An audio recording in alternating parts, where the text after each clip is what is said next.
গোপন সংবাদের ভিত্তিতে বিলোনিয়া বিদ্যাপীঠ মিনি স্টেডিয়ামে বসে থাকা 6 জন সন্দেহভাজন লোককে আটক করে বিলোনিয়া থানার পুলিশ। তাদের কাছে কোনো ধরনের বৈধ কাগজপত্র পাওয়া যায়নি বলে জানিয়েছে পুলিশ।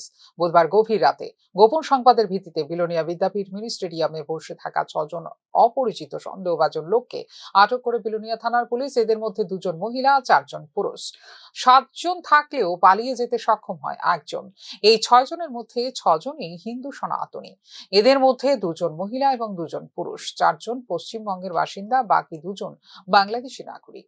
6 জনই পরশুরাম হয়ে আমজাদনগর সীমান্ত দিয়ে অবৈধভাবে বাংলাদেশ থেকে ভারতে আসে, কিন্তু এখানে কোনো থাকার জায়গা না থাকাতে বিদ্যাপীঠ মিনি স্টেডিয়ামে রাতের বেলা আশ্রয় নেয় তারা। বৃহস্পতিবার সকালে পশ্চিমবঙ্গের মায়াপুরের উদ্দেশ্যে রওনা হওয়ার কথা ছিল তাদের, জানিয়েছে পুলিশ।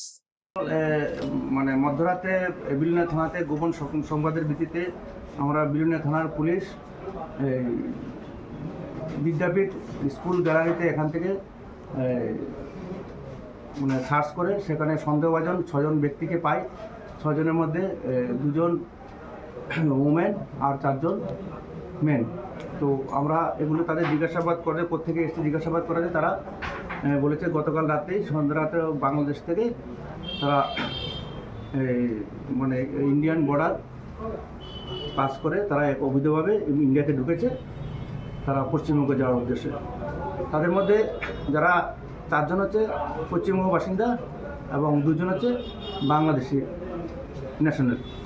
তারা 6 জনেই বাংলাদেশ থেকে ক্রস করে ইন্ডিয়ান বর্ডার ক্রস করে অবৈধভাবে ইন্ডিয়াতে ঢুকেছে এর জন্য।